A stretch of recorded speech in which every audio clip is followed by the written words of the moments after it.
ज्ञानतिमिरन्दस्य ज्ञानाञ्जनशलाकया चक्षुरुन्मिलितं येन तस्मै श्रीगुरुवे नमः।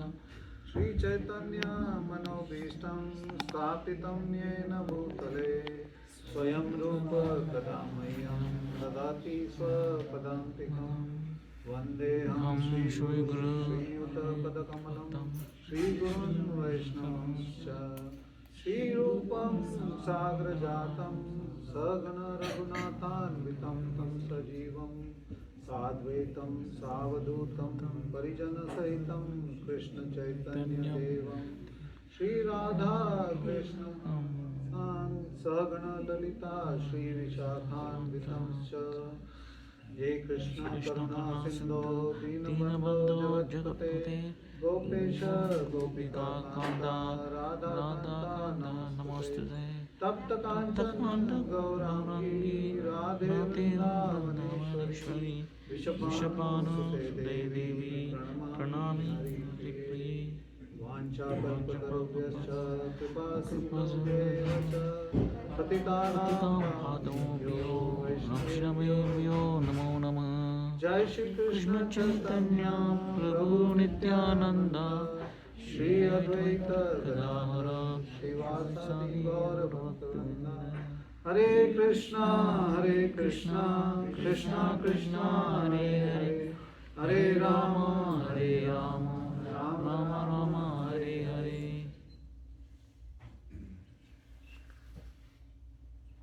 Hare Krishna. Hare Krishna. So I'd like to thank the temple management for giving me the opportunity to speak. I'm not qualified, but with the mercy of my Guru Maharaj, with all the senior Vaishnavas and all the assembled devotees, I will try my level best.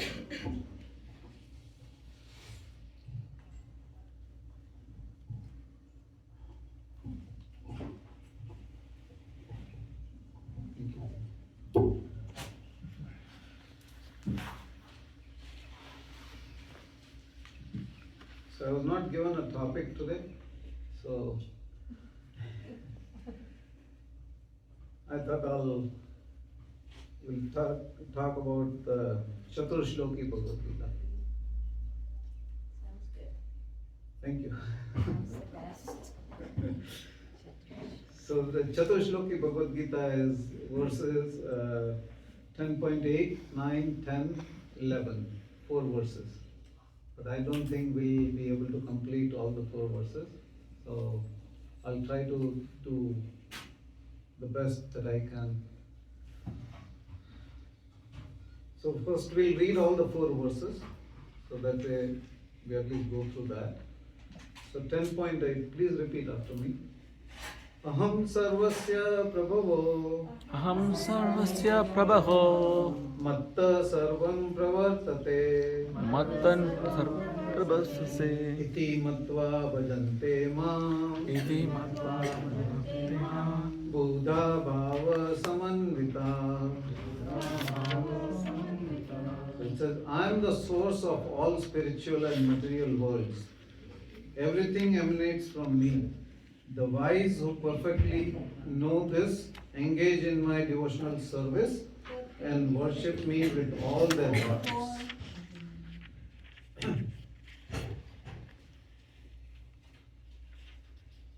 10.9 Macchitta madgat prana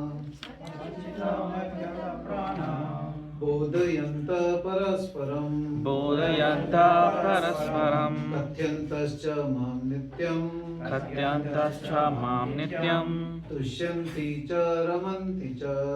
Tusyanti cha ramanti cha. So the thoughts of my pure devotees dwell in me. Their lives are fully devoted to my service, and they derive great satisfaction and bliss from always enlightening one another and conversing about me.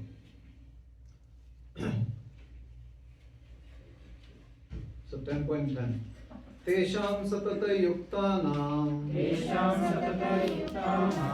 Bhajatam priti purvakam Bhajantam priti purvakam Dadami buddhi yogam tam Dadami buddhi yogam tam Yena mam upayanti te. Yena ma upayanti te.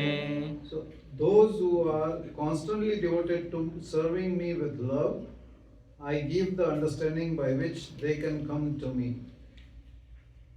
10.11 Tesham evanukampartham Tesham evankam partam Aham ajnanajam tama Aham ajnanajam tamah Nashyami atma bhavasto Nashami atma bhavasto Jnana deepena bhasvata. Jnana deepena bhavasta. He said, to show them special mercy, I, dwelling in their hearts, destroy with the shining lamp of knowledge the darkness born of ignorance. So this basically summarizes the whole Bhagavad Gita. And I was just listening to a lecture by Amrinder Prabhu yesterday, and he said that if somebody wants to give a class or somebody wants to talk to somebody about Bhagavad Gita and doesn't know any other words or doesn't know any other details, he can just focus on these 4 verses and he can talk for hours. Because this basically is the essence of Bhagavad Gita in a nutshell. It covers all the aspects of Bhagavad Gita. And if we look at it, what is Bhagavad Gita? It's all about Krishna, right? And Krishna says that surrender unto me. Sarva dharman paritajya mam ekam sharanam vraja aham tvam sarva papebhyo mokshashami mascha. He says that give up all kinds of religion and just surrender unto me, and then I'll take care of everything. You don't have to worry about anything. As long as you are fully surrendered, have complete faith. The key is having complete faith. Because half-hearted faith, half-hearted service is like we are putting a question mark on Krishna's existence, Krishna's identity. And then it basically opens a whole can of worms. Does Krishna exist? Can he do that? Was he really in this world? You know, how can somebody be blue color and somebody all of a sudden be golden color, and you know, and 6 months old killing a 12-mile long putana. This is all we just can't fathom this. If somebody is listening to this for the first time, he says, what are you talking? This seems like a fairy tale. But yes, it is. When you first come to Krishna consciousness, everything seems to be like a fairy tale. Because we cannot, imagine anything beyond what we see in this material world.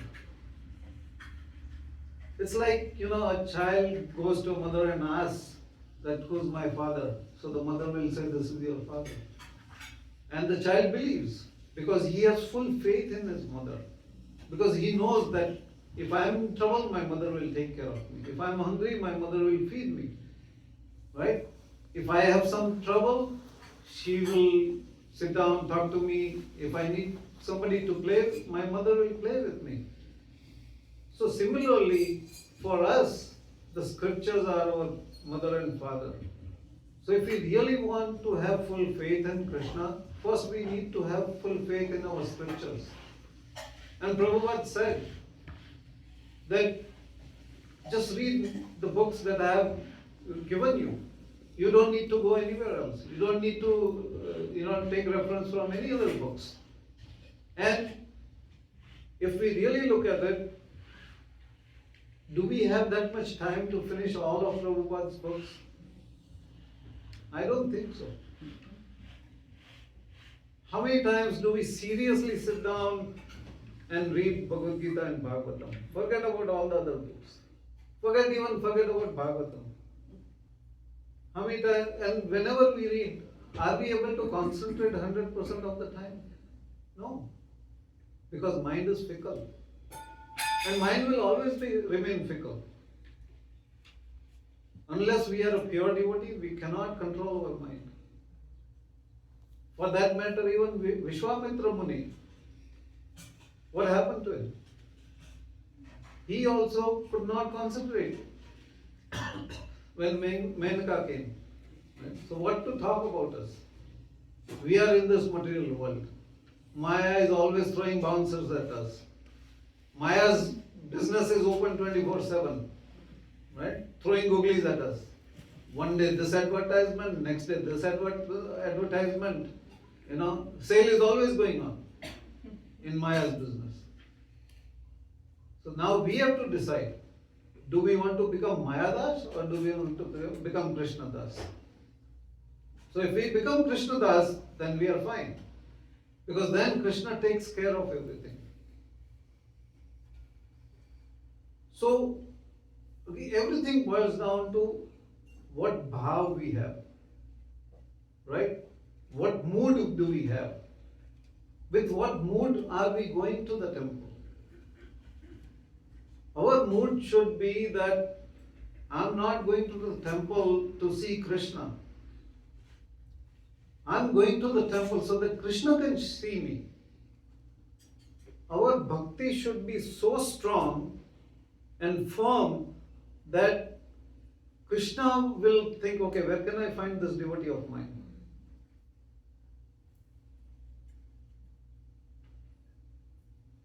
Because if we can't get to that level, then we are not pure.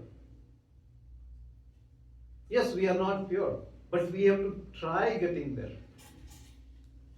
We have to endeavor. We have to follow in the footsteps of the acharyas.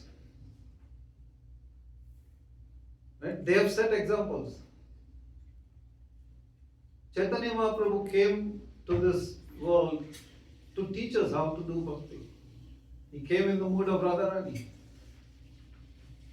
Because as Krishna, he could not understand how does Radharani derive so much pleasure just by serving me. The more happier I am with her service, she becomes much more happier than me. And this just goes on and he just can't figure it out. So then he says, okay, I'm not going to put any more, I'm not going to think about it. Let me just go down there as a devotee and let me go in Radharani's mood and see what it is. How does it feel? And that's why he appears in the mood of Radharani. as a devotee. And he teaches us this is how we need to perform bhakti, this is how we need to perform seva. The acharyas are there, Prabhupada is there, so many sannyasis are there. They are all teaching us by their own example. His Holiness Gopal Krishna Goswami Maharaj, at the age of 80, he is just unstoppable. Look at Jayapataka Maharaj with his health. But he's still traveling, he's still giving classes. And what do? Oh, I have pain in my back, I'm not going to the temple. Oh, I have a headache, I'll skip the Mangala Aarti. Oh, I have to go meet my friend. It's okay if I don't go to the temple one day. Do we ever say it's okay, I'm not going to eat today? I have pain in my back, I won't eat today?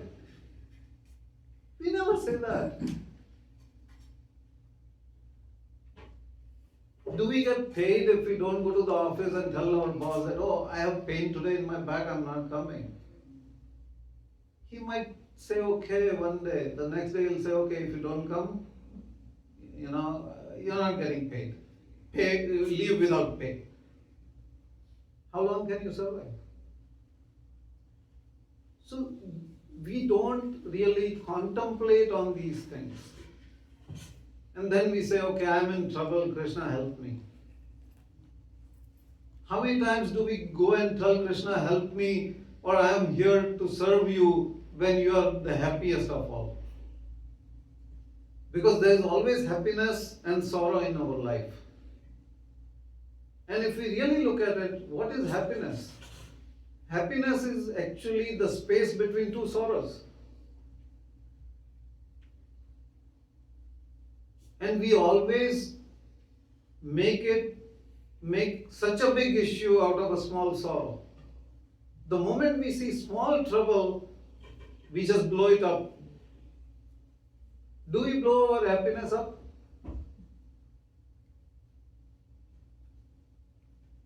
So we really need to think that where are we going with all this? And at the end of the day, what do we need? If somebody has a 1-bedroom apartment, or if somebody has a 10-room villa,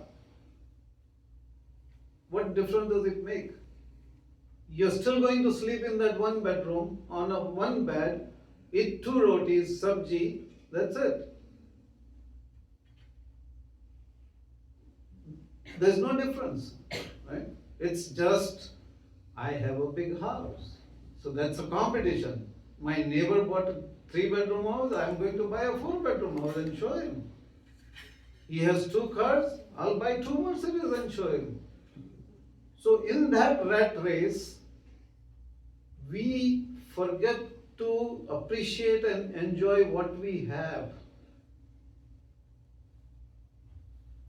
Why do we need a car? Just to get from point A to point B and back.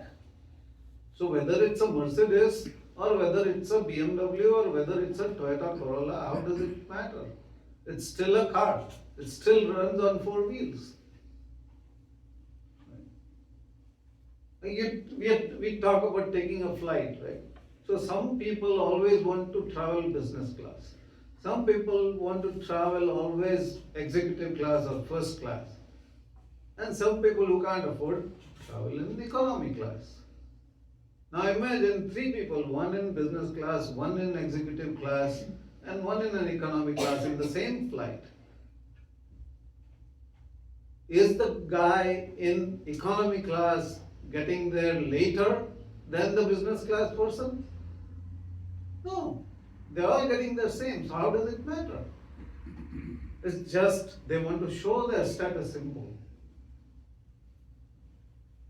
But Krishna says, for me, there is no difference. All living entities are same to me. I love them equally. I don't differentiate between 2 living entities. If he would differentiate, would he provide for an ant and a jiva like us, and also an elephant and a tiger in the jungle? if he made the difference? He provides equally to everyone. He doesn't differentiate, then who are we to differentiate? Right? Prabhupada always used to say that we have everything that we need. If you just have a small piece of land and a cow, you don't need to endeavor anything else because everything gets provided for. So then, if that is the case, then we can do more bhakti. We can be serious in our bhakti. But what do? We get into competition with the neighbor, or with our friends, or with family. Or if somebody says something, I'm going to show you now. No. So this is the whole problem. We can't seriously focus in bhakti. And to focus, we have to have faith. Now people talk about miracles. Oh, I don't see any miracles.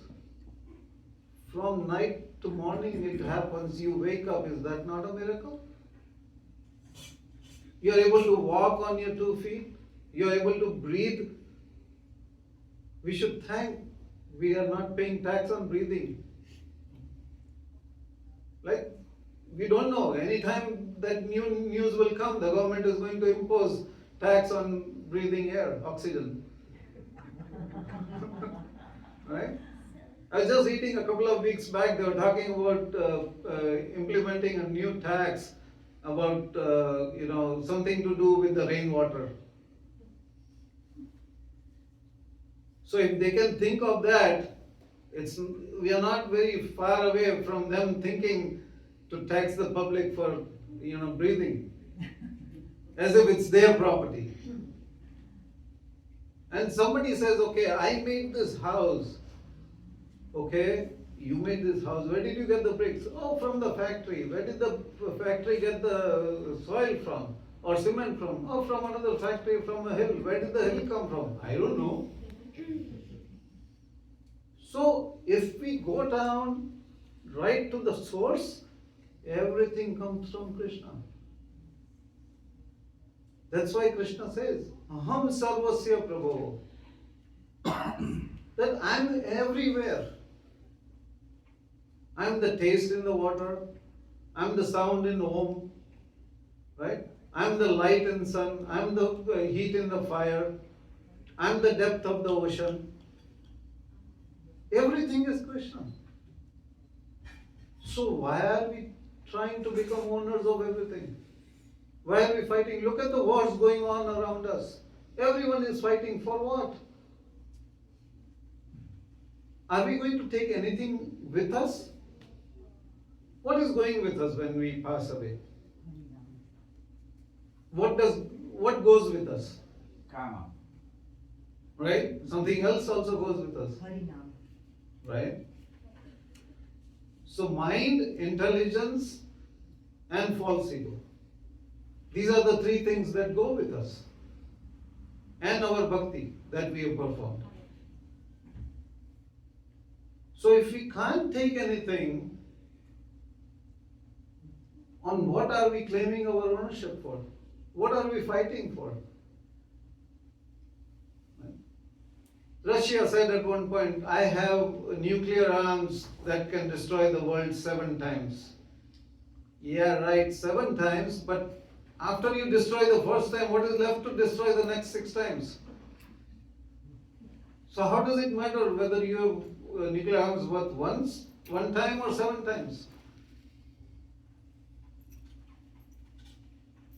So it's really, Krishna is not at all complicated. It's we who make it so complicated, right? Krishna says, Patram Pushpam Phalam Toyam. He doesn't even say Patram, Pushpam, right? Phalam. He just says, give me 1 leaf, 1 fruit, 1 flower, or just little water. So if he is not greedy, if he is very simple, then who's making things complicated? So if we remain simple, then we won't have so many needs, so many desires. Then we won't need to earn too much. Right? Then we won't need a big bank balance. That's another thing we compete. If we hear, Bill Gates has $1 trillion. I don't even have $1,000. Now I'm going to work hard and see if I can at least get $1 million. But is that $1 million in your destiny? We don't know. Krishna knows. But we don't trust Krishna. Right? When we go to Krishna, what do we say? Krishna, I know you are strong. Right? I have full faith in your strength. But when it comes to intelligence, just use my intelligence. I'll tell you what to do. So just do as I say, and then things will fall in place. And what is our intelligence? How good is our intelligence? It is temporary. We can't remember what we had for breakfast yesterday. Or at times, sometimes in the evening we met a friend and we talk about breakfast. What did you eat? Maybe cereals, maybe some bread. We can't remember something that we had in the morning and we think my intelligence is great. I really struggle with memorizing verses. So what to talk about great intelligence, greater than Krishna? I may remember a verse today, 10 days later if somebody will ask me, I'll have so much trouble. It's like preparing for the exam. Till we go inside the exam room to write, I'm still struggling through pages, turning, and then I'm scratching my head. What did I read 5 minutes back?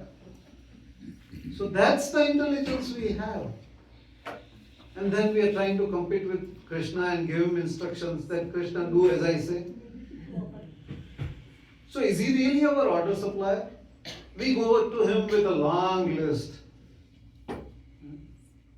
This I want. Krishna is also wondering, why did I make this human being? Right? I'm sure he must be thinking and scratching his head. But Krishna is so merciful. Have you ever heard that Krishna says, oh, you came to the temple last time and you were, giving me back left, right, center. You can't enter the temple today. Have you ever heard anything of that nature? But what do? We have a small argument with somebody. Oh, I'm not going to the temple from now on.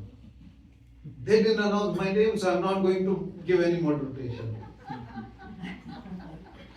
Is the temple going to stop running if you or me or somebody else doesn't give the donation? And who's the loser at the end of the day? Right? Doesn't make any difference. Krishna doesn't need our money. He has all the possible Lakshmis in the whole creation at his service. All he needs is our love, our devotion, and our surrender. That we need to surrender. And the other problem is that we don't show any urgency. Because we think that we are in this world, I have got this human birth, that's my right? And nothing is going to happen to me.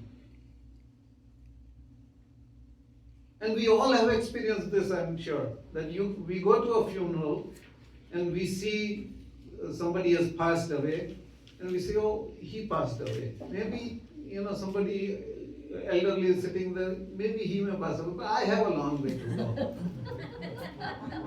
this thought crosses our mind, whether we openly agree or not, but it does cross our mind, right? So it's not me. But we forget that this is Dukkhalayam Ashashvatam. It's full of miseries. Every step we take, we don't know whether we are going to, fall down or walk straight. But we still have so much pride. We still claim ownership on everything that we don't own. We still fight and bicker with our family. Two brothers killing each other over a piece of land, which, who knows, somebody else will take it away. Right? I've heard cases where somebody sold a piece of land and the person who bought it filed a case against that person who sold it to him. And then eventually, to get out of that whole thing, they had to pay. So forget about making any money by selling the land. On top of it, they had to pay more money to get out of the case. So what are we dealing with here? Right? It's a crazy world.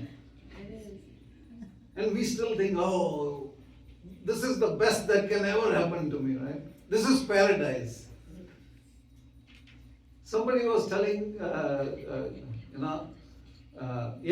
was Rupanaka Prabhu in one of his lectures. He said he went to Vrindavan and he saw a big billboard there.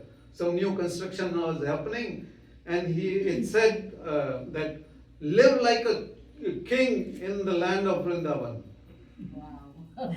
Like, who's the king in Vrindavan? Right? So this is how. Somebody will name their house Swargalok.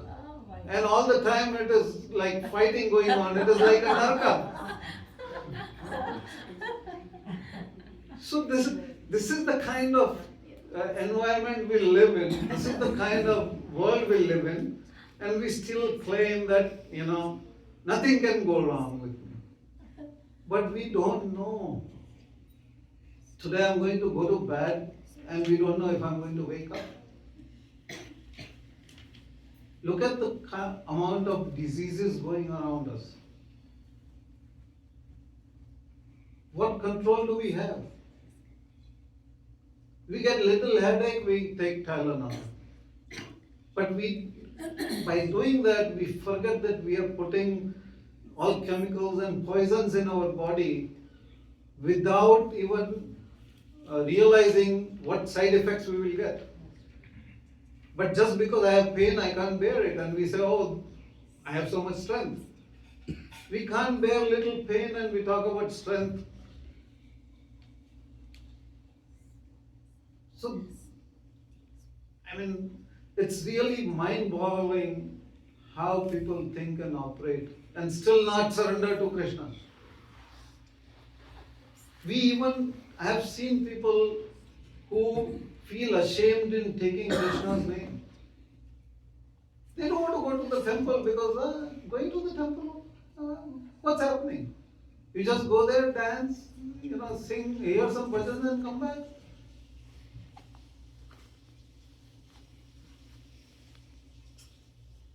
People, you offer them flower that has been offered to Krishna and they don't want to smell that. So how do you expect Krishna to shower his mercy on us? Krishna says, I will reciprocate to the degree you surrender. You at least have the desire in your mind that I want to understand you, I want to understand your mood, I want to understand your leelas, and then I will make all the arrangements. Let's think about our life. How did we all come to Krishna consciousness? Did it just happen out of the blue one fine day? Yes, it did happen. But some devotee approached us, right? It is, there must be so many people who were born and brought up in Krishna conscious. But most of us have been introduced to Krishna consciousness by some devotee. Now we have got that so easily. And look at Prabhupada, what he had to go through just to spread Krishna consciousness.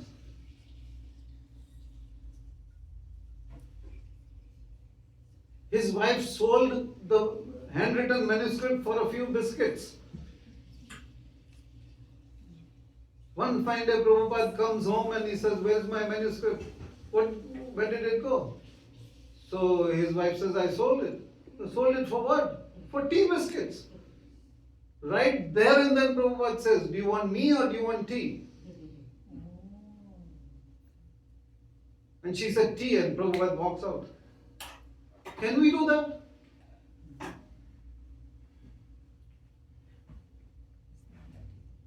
So we are really fortunate that Prabhupada has given us such a wonderful family. If we have trouble and if you have good devotee friends, try calling them at midnight saying that I am in trouble, and you'll see at least, if not more, at least few devotees at your doorstep within the next hour. Try calling your other family.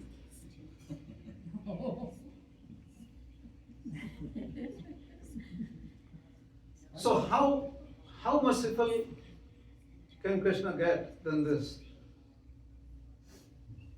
Because we cannot experience the same conviction other than anybody, other than devotees. They have all the compassion. It's just we need to appreciate that. We need to appreciate what we have. At times we are not mindful of what we do in our day-to-day life. We just take things for granted. But we don't just step back and think that what is the reaction my action is going to bring.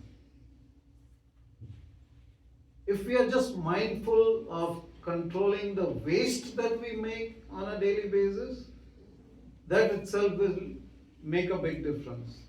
If everybody makes a small initiative of not wasting things, because everything is Krishna's resources, right? We just said, Krishna says, "Aham sarvasya Prabhu." I am present everywhere, everything, in every atom I am there. So why do we throw away prasadam? Why do we throw away plates? Why do we need to cover plate on a plate to take prasadam home? We can easily bring a container from home if we want to take prasadam. Can we not? We all have so many containers lying at home. No, honestly, these are very small things, and if we all put in efforts, it makes a big difference. It's a collective effort. But we just take things for granted because we feel this is my right. I need to get 2 plates of prasadam. I just gave $500. I need to be first in the line. Try being last one time. What difference does it make? Like temple, you come to pray, to worship, right? And get a little bit of prasadam. What difference does it make if you don't get a whole plate? You can always go home, drink a glass of milk and go to bed. I'm sorry. Just got carried away. No, but really, these are real hard facts that we don't contemplate on, and then we complain. Now, does Krishna ever complain? Sometimes we offer him bhoga at 2 o'clock in the afternoon, sometimes breakfast at 7, sometimes breakfast at 9, sometimes no lunch, sometimes dinner at 5 because I have to go to a party. You put him to bed at 6 o'clock. He never complains. Right? So I was listening to a lecture and the Prabhuji was saying that one person passed away. So he goes, his soul is taken and then brought in front of Krishna. So he starts complaining. Why did you bring me first? My neighbor was old, this, that, So after a while, he went on so after a while, Krishna says, did you finish? So he says, yeah. So can I start now? So he says, what is Krishna going to start now? What is he talking about? So he says, okay.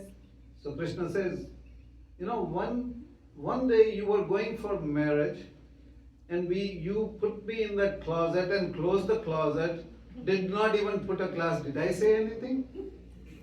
No. So then there was one time, you didn't feed me breakfast.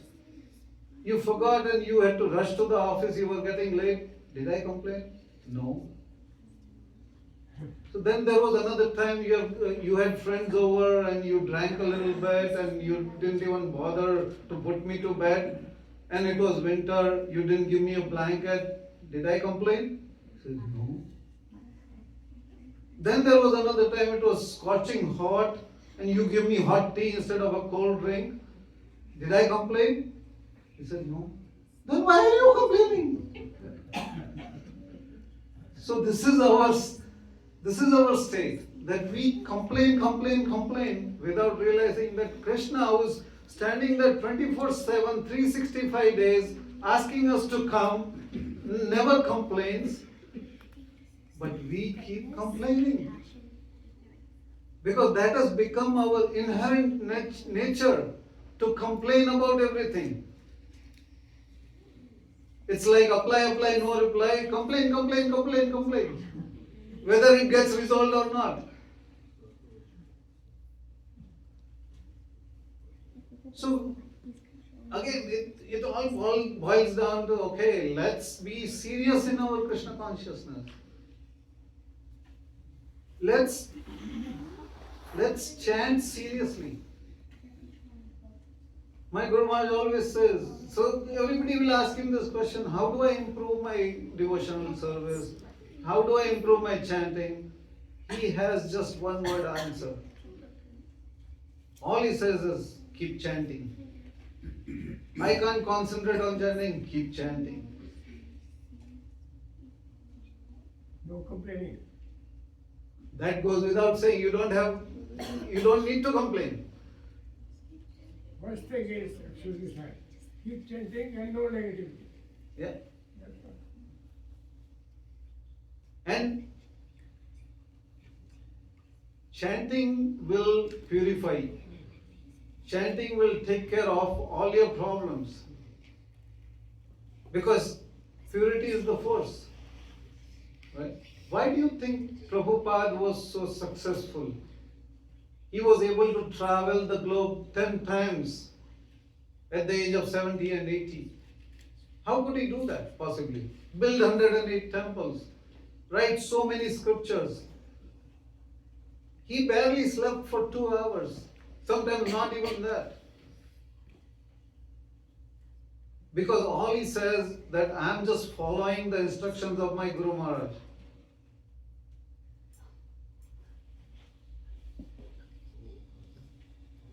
He would walk and distribute Back to Godhead magazine. He would buy the paper, do the proofreading, get it printed, and distribute it door to door in that heat of Delhi. He had godly powers. He had godly powers. He had pure faith in Krishna. He had full faith and conviction in Krishna and his Guru. Because his Guru Maharaj Bhaktisiddhanta Saraswati Thakur had told him that whenever you have money, print books. And that's exactly what he did.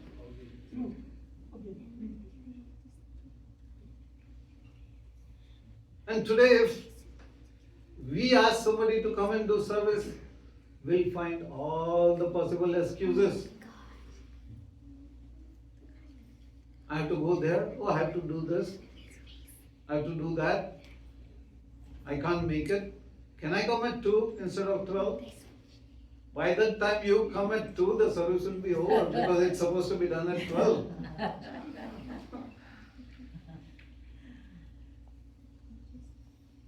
We cook at Toronto temple. Sometimes we don't have help to make rotis. We beg people to come, still nobody shows up.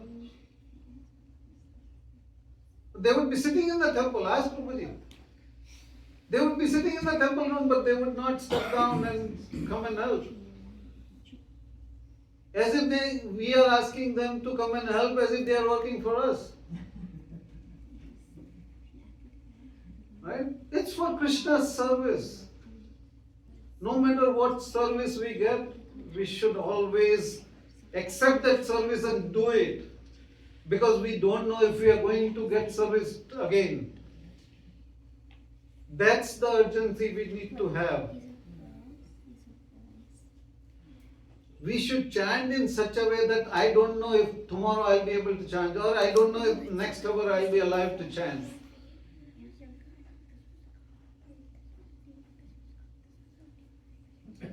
Because that's the only thing that will go out with us. That's the only akarma we are doing. Rest everything is sukarma or vikarma. The moment I talk to Prabhuji and say, oh, you know what, that Prabhuji didn't treat me well. One akarma. Sorry, one vikarma. Oh, that devotee is really nice. One more sukarma.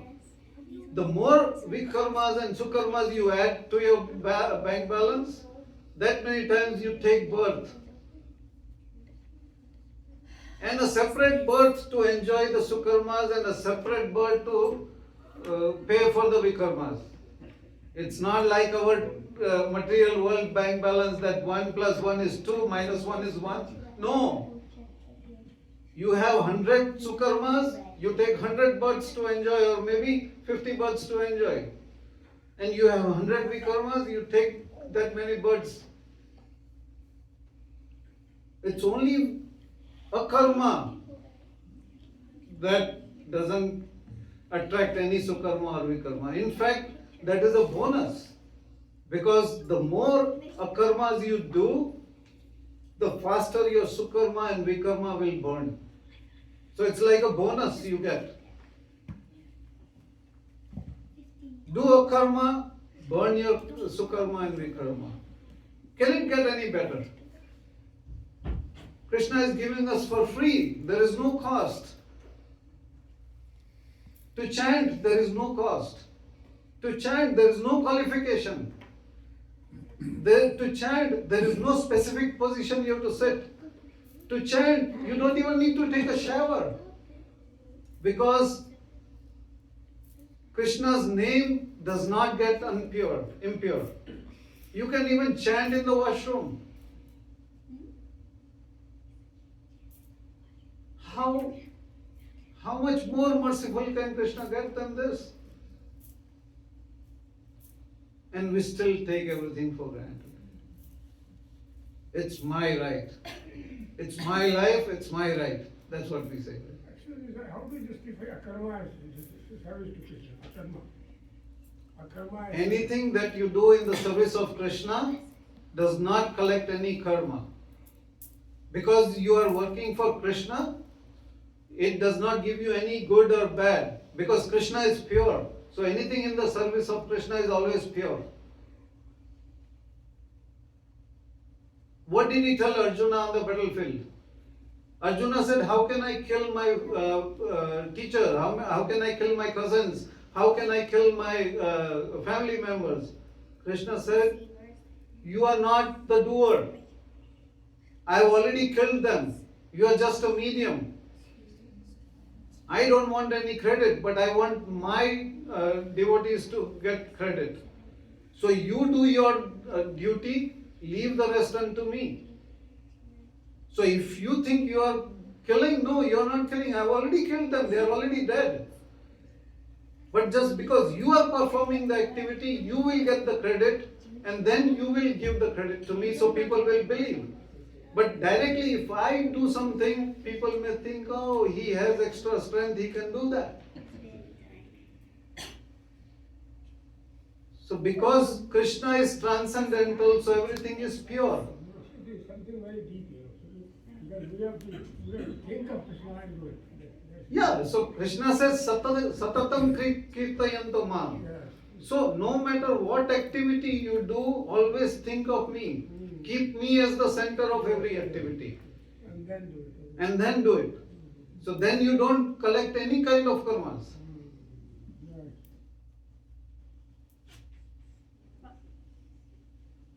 But what do we do? No, I'm going to do this. I did this. I did that. I did that. The moment we are in trouble, I can't solve this problem. Can somebody help me? So what happened to your intelligence? What happened to your strength? All of a sudden everything becomes zero.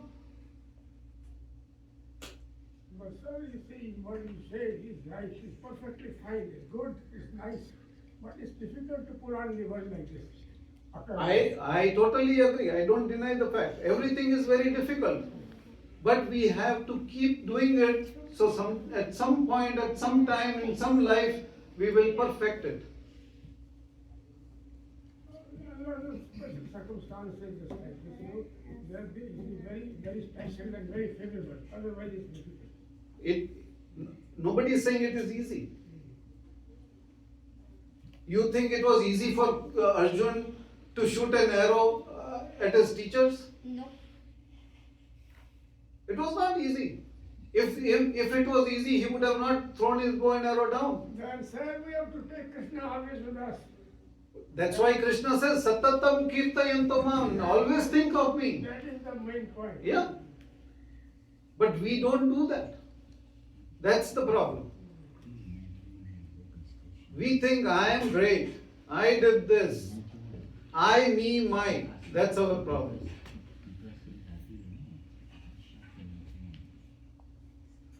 Because we give so much of importance to our own self.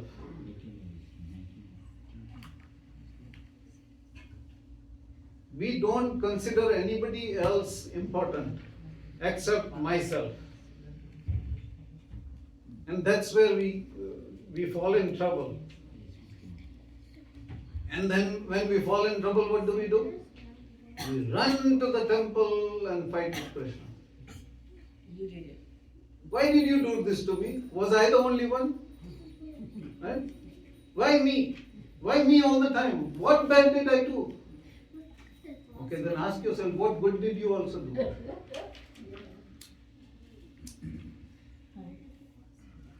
Krishna. But we don't think like that. We don't act like that. Yes, Prabhu.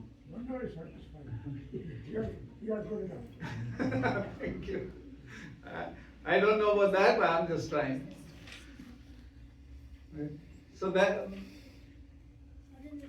my only humble request is that please take to Krishna consciousness, please chant seriously, and please have full faith in Krishna, because He is our eternal Father. And just think about it, that can my parents put me in trouble? Can my parents hurt me in any way? So if my parents from this material world cannot do that, so then how can Krishna, our eternal Father, put us in trouble, put us in, give us pain? And if He is giving us pain, or if He is giving us trouble, He will only give us so much pain and so much trouble that we are able to bear. He knows what we can and what we cannot. how much pain we can take and how much pain we cannot take. He will not give us anything more or less than that. Yeah, but if we go around doing bad karmas, then don't expect Krishna to do good things with you. Yeah, this life you may enjoy even though you're doing bad karmas, but remember you are enjoying the good times in this life because of your past good karmas, not your current good karmas. Because your current life that you are enjoying is your past karmas, but you are laying the foundation stone for your next life, and that is going to be miserable. I was just reading yesterday in chapter 16, verse, I think it was verse 19, 20.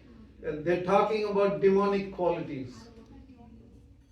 So the person who has demonic qualities, Krishna says that they will never be able to come to forget coming to my abode, but they will never be able to get a good life. They will keep going down in a lower and lower birth, and they will always remain there. And eventually they will get a life of a dog or a hog. So do we really want that?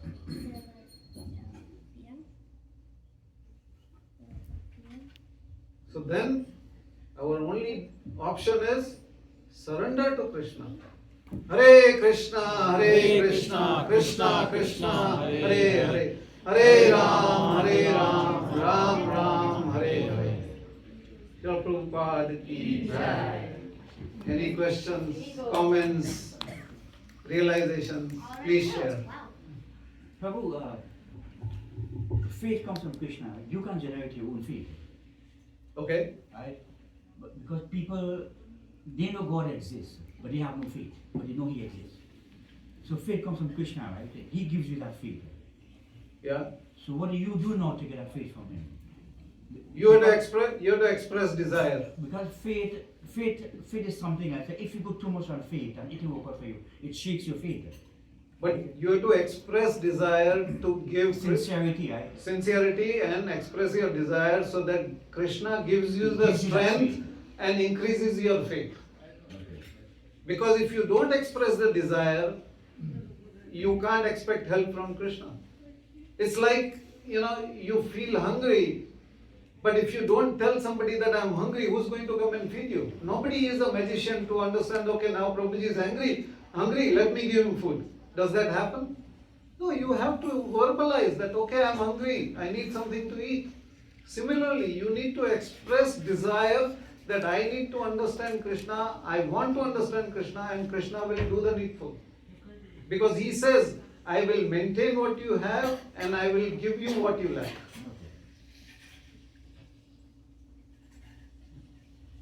Okay. Hare Krishna.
Purusha Tamaham bhajami Govindam Hari Purusha Tamaham bhajami Govindam Hari Purusha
Gauravani Pracharine Nirvishesha Sunyavadi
Prabhupada.